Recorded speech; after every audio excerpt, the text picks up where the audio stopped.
5월 26일 금요일 에바다교회 오늘을 여는 말씀 함께 나누겠습니다. 사도신경으로 신앙 고백 드리겠습니다.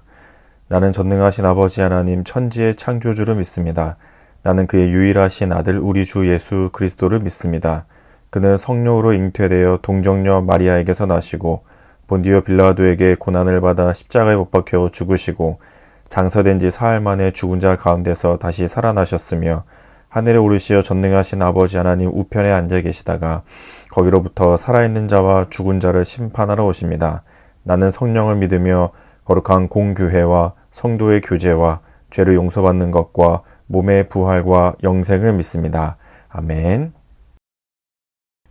오늘 함께 보실 말씀은 사사기 16장 23절부터 31절까지의 말씀입니다. 사사기 16장 23절부터 31절까지 말씀을 같이 읽겠습니다. 블레셋 사람의 방백들이 이르되 우리의 신이 우리 원수 삼손을 우리 손에 넘겨주었다 하고 다 모여 그들의 신 다곤에게 큰 제사를 드리고 즐거워하고 백성들도 삼손을 보았으므로 이르되 우리의 땅을 망쳐놓고 우리의 많은 사람을 죽인 원수를 우리의 신이 우리 손에 넘겨주었다 하고 자기들의 신을 찬양하며 그들의 마음이 즐거울 때에 이르되 삼손을 불러다가 우리를 위하여 제주를 부리게 하자 하고 옥에서 삼손을 불러내매 삼손이 그들을 위하여 제주를 부리니라. 그들이 삼손을 두 기둥 사이에 세웠더니 삼손이 자기 손을 붙든 소년에게 이르되 나에게 이 집을 버틴 기둥을 찾아 그것을 의지하게 하라 하니라. 그 집에는 남녀가 가득하니 블레셋 모든 방백들도 거기에 있고 지붕에 있는 남녀도 3,000명 가량이라. 다 삼손이 제주 부리는 것을 보더라. 삼손이 여호와께 부르짖어 이르되 주 여호와여 구하옵나니 나를 생각하옵소서. 하나님이여 구하옵나니 이번만 나를 강하게 하사 나의 두 눈을 뺀 블레셋 사람에게 원수를 단번에 갚게 하옵소서 하고 삼손이 집을 버틴 두 기둥 가운데 하나는 왼손으로 하나는 오른손으로 껴 의지하고 삼손이 이르되 블레셋 사람과 함께 죽기를 원하노라 하고 힘을 다하여 몸을 굽히매 그 집이 곧 무너져 그 안에 있는 모든 방백들과 온 백성에게 덮이니 삼손이 죽을 때에 죽인 자가 살았을 때에 죽인 자보다 더욱 많았더라. 그의 형제와 아버지의 온 집이 다 내려가서 그의 시체를 가지고 올라와서 소라와 에스다올 사이 그의 아버지 마노아의 장지에 장사하니라. 삼손이 이스라엘 사사로 20년 동안 지냈더라. 아멘. 오늘 본문은 이제 삼손의 마지막 죽음의 모습을 담고 있는 본문입니다. 이스라엘의 사사로서 이제 마지막 사사인데요. 그 뒤로는 또 다른 사사들이 등장하지 않죠. 마지막 사사로서 그의 아주 긴 여정을 성경에 자세하게 그려왔는데 탄생부터 이제 오늘의 마지막 죽음에 이르기까지 삼손의 본문이 오랜 기간 동안 쓰여졌는데 그 마지막 죽음의 모습이 담겨져 있는 본문입니다. 삼손이 여러 가지 우여곡절 끝에 블레셋의 노예로 잡혀 있는 상태이죠. 그리고 블레셋 사람들은 그 노예로 잡혀 있는 삼손을 여러 가지로 조롱하고 있는 모습들이 그려지고 있습니다. 이 부분이 아주 자세하게 좀 묘사가 되어 있는데요. 본문의 그 23절과 24절에 보면 우리라는 단어가 상당히 많이 나와요. 블레셋 사람의 방백들이 되 우리의 신이 우리 원수 삼손을 우리 손에 넘겨주었다 하고 24절에도 백성들도 삼손을 보았으므로 이르되 우리의 땅을 망쳐놓고 우리의 많은 사람을 죽인 원수 우리의 신이 우리 손에 넘겨주었다. 이렇게 하면서 그 블레셋 사람들이 자기들을 지칭하는 우리라는 단어를 상당히 많이 반복해서 쓰고 있습니다. 반면에 지금 삼손은 혼자 있죠. 아주 외롭게 홀로 있는 모습을 이렇게 대비해서 보여주고 있습니다. 삼손이 처해 있는 상황을 아주 이렇게 처절하게 좀 보여주죠. 블레셋 사람들이, 수많은 블레셋 사람들이 자기들의 힘으로 똘똘 뭉쳐 있는 반면에 삼손은 모든 것을 다 잃어버리고 혼자 외롭게 홀로 남아있는 모습을 그리고 있습니다. 그리고 그렇게 했던 노예로 잡혀있던 삼손을 블레셋 사람들이 불러내죠. 25절에 보니까 그들의 마음이 즐거울 때 삼손을 불러다가 우리를 위하여 제주를 부리게 하자 하고 옥에서 삼손을 불러내매 삼손이 그들을 위하여 제주를 부리니라. 그들이 삼손을 두 기둥 사이에 세웠더니 하면서 감옥에 있던 삼손을 불러내죠. 삼손은 지금 어떤 꼴인가요? 전에 있던 사건들로 인해서 두 눈이 다 뽑혀버렸고 앞이 보이지 않는 상태이죠.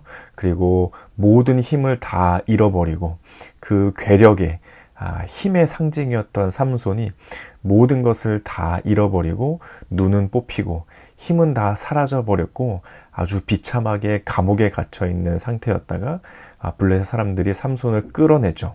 왜냐하면 그의 재주를 보자 이렇게 춤추고 노래를 부르고 이렇게 광대가 사람들을 웃기는 듯한 그런 모습을 담고 있는 표현인데, 지금 삼손에게 그것을 시키기 위해서 삼손을 감옥에서 불러냈죠. 그리고 삼손은 그들 앞에서 웃음거리가 되고 조롱거리가 되어 있는 모습을 보여줍니다.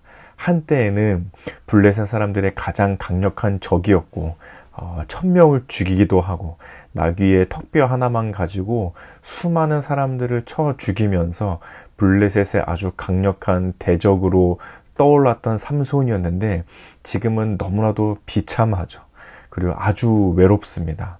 혼자 있는 상태에 모든 것을 다 잃어버리고 마지막 순간을 맞이하고 있는 삼손의 모습을 보여주고 있죠.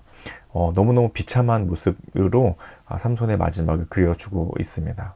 그런데 그 삼손의 마지막 장면이 그 뒤를 이어서 표현되고 있는 내용들은, 삼손이 그렇게 재주를 부리고 나서 눈도 보이지 않는데 한 소년에게 내가 지금 이 있는 장소에 기둥을 붙들 수 있게 해달라.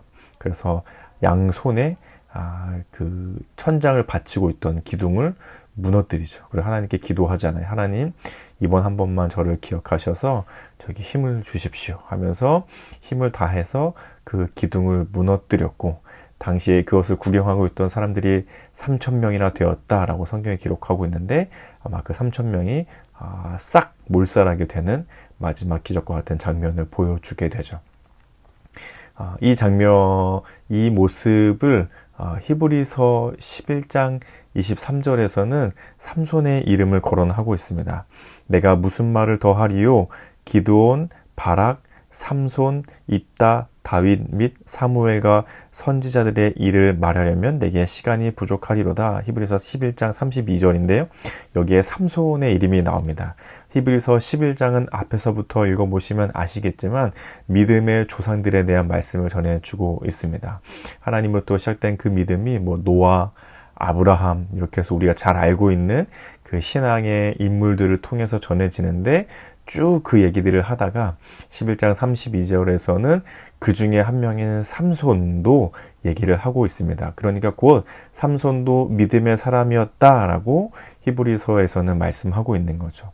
오늘의 본문을 보고 있으면 이전까지 보여줬던 삼손의 모습을 보면, 야, 저 사람이 정말 사사가 맞나? 여자를 좋아하고 만지면 안 되는 시체를 만지기도 하고 먹고 즐기기를 좋아하고 쾌락을 좋아해서 결국 그것 때문에 자신의 인생이 비참한 꼴에 처하게 된 저 삼손이 정말 믿음의 사람이 맞나? 라는 생각을 하게 되는데 히브리서에서는 그도 믿음의 사람이었다라는 것을 명시해서 우리에게 알려주고 있죠. 무엇이 그에게 믿음으로 남아있을까? 아마도 이 마지막 본문, 오늘의 본문을 보다 보면 이 마지막 순간에 그가 의지하고 있는 하나님을 보았을 때, 삼손 그의 마음에도 여전히 믿음이 있었구나 라는 생각을 하게 됩니다. 얼마나 외롭고 홀로 처해 있는 상황입니까? 그리고 앞서서 설명드렸지만 얼마나 비참하게 지금 아무것도 가지지 못한 상태, 그리고 아무런 가능성도 기대할 수 없는 상태, 모든 것을 다 잃어버린 상태, 더 이상 아무것도 그를 도와줄 것이 없고 아무 일도 해볼 수 없는 상태에 처한 삼손이 마지막 하나 남아있는 것이었다면 바로 하나님을 향한 믿음이었습니다. 하나님께 다시 한번 간구하고 하나님이 다시 한번 자기를 도와주시기를 기도하고 다시 한번 그 하나님이 주신 힘으로 마지막 그의 사사의 역할을 하게 되죠. 그리고 이스라엘, 하나님의 나라의 대적이었던 블레셋을 아주 보기 좋게 몰살시키는 모습을 보여주게 됩니다. 이 모습을 봤을 때 삼손의 그 마지막 남아있던 것은 바로 믿음이었구나 라는 것들을 우리에게 깨닫게 해주죠. 또 그 모습은 아주 비참한 예수님의 모습도 곧 생각나게 됩니다. 아무것도 가질 수 없고 세상 모든 죄를 짊어지고 가장 비참한 자리에 처해 있던 예수님의 모습이 떠오르게 되기도 하고요. 또 그것은 곧 우리가 닮아가야 할 모습이기도 합니다. 삼손처럼 방탕하고 쾌락을 즐기면서 살으라는 것이 아니라 마지막 그 순간에 남아 있어야 되는 것은 바로 믿음. 우리가 마치 삼손이었다면 그 마지막 순간 믿음이 생각날 수 있을까요? 홀로 처해 있고 나 혼자만 남았고 가장 비참한 돈도 사람도 능력도 지위도 모든 것을 다 잃어버린 상황, 아무도 나를 알아주지 않는 그 상황, 홀로 비참하게 처해 있고 주위의 사람들은 나를 조롱하고 비참하다 말하고 아무것도 가진 것이 없다고 조롱거리를 삼고 있는 그때에 내 마음속 마지막 내 마음속을 봤을 때 믿음이 과연 남아 있을 수 있을까? 마지막 그 순간 하나님을 의지할 수 있을까? 마지막 그 순간 가장 비참한 자리에 처하셨던 예수님이 기억날 수 있을까? 오늘 삼손의 모습을 보고 있다 보면 우리의 마지막을 또 한번 생각해 보게 됩니다. 우리의 마지막의 모습은 어떠할까? 편안한 자리에서 고통 없이 아무런 그 어려움과 힘듦 없이 편안하게 숨을 거두고 싶은 것이 우리의 모두의 바람일 수는 있겠으나 다 그럴 수는 없잖아요. 외롭고 홀로 비참하고 정말 내가 생각할 수 있는 가장 어렵고 비참하게 맞이하는 그 순간이라 할지라도 그때에 하나님을 의지하는 믿음이 남아 있을 수 있을까? 그때 내 마음속에 남아있는 예수님에 대한 믿음이 나를 평안한 죽음으로 맞이할 수 있게 해줄까? 하는 생각이 오늘 본문을 보다 보니 떠오르게 되었습니다. 그 마지막을 생각하다 보면 우리가 오늘 하루하루를 어떻게 살아가야 할지를 또한 생각나게 해주죠.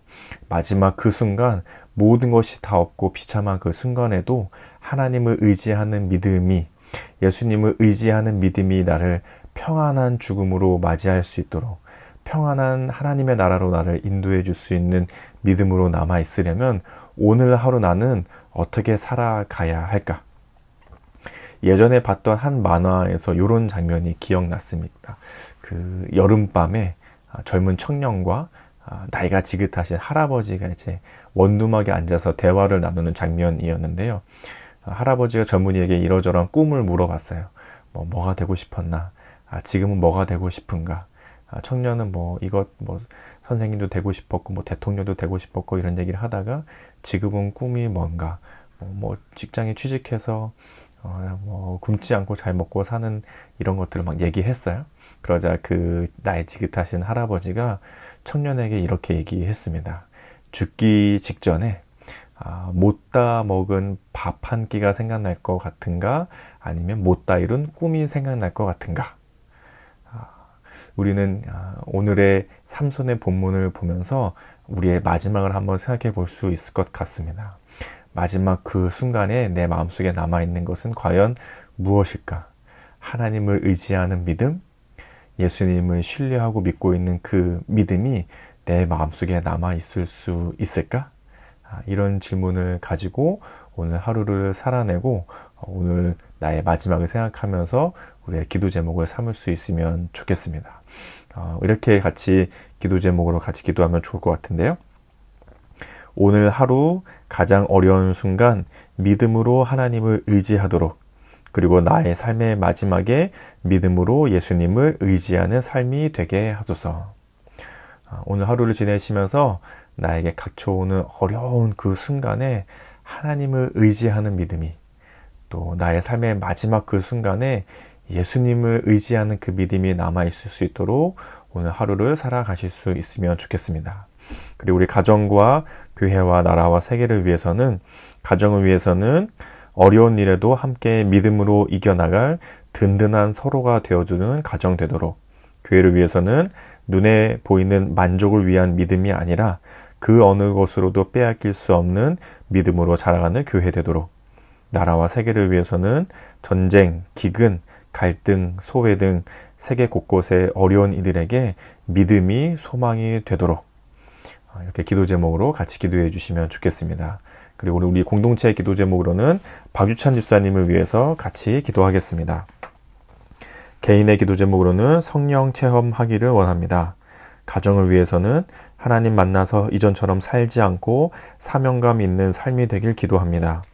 믿지 않는 아버지와 처갓집 식구들을 위해 기도합니다. 하나님의 때가 되어서 모든 식구들이 하나님을 만나길 원합니다. 삶의 현장을 위해서는 회사가 어려운 상황에 있더라도 하나님을 찾고 바라보게 하시고 믿음의 사업체가 되길 기도합니다. 교회를 위해서는 이전의 성도들과 오지 않는 성도들이 이제는 예배를 생각하게 하시고 모이기를 힘쓰게 하여 주소서. 사해나라 온 세계를 위해서는 전쟁이 멈추고 평화가 오길 기도합니다. 하나님을 모르고 죽어가는 이들을 위해 기도하고 어려운 사람들을 도와주게 하소서. 이런 기도 제목을 내셨는데요. 우리 박유찬 집사님을 생각하시면서 우리 축복하는 마음으로 함께 기도해 주시면 좋겠습니다. 또 함께 생각나시는 우리 성도님들 서로의 기도 제목이 있으시다면 같이 기도해 주시고 또 개인의 기도 제목으로 기도하신 후에 주기도문 하심으로 시간을 마치면 좋겠습니다. 함께 기도하겠습니다.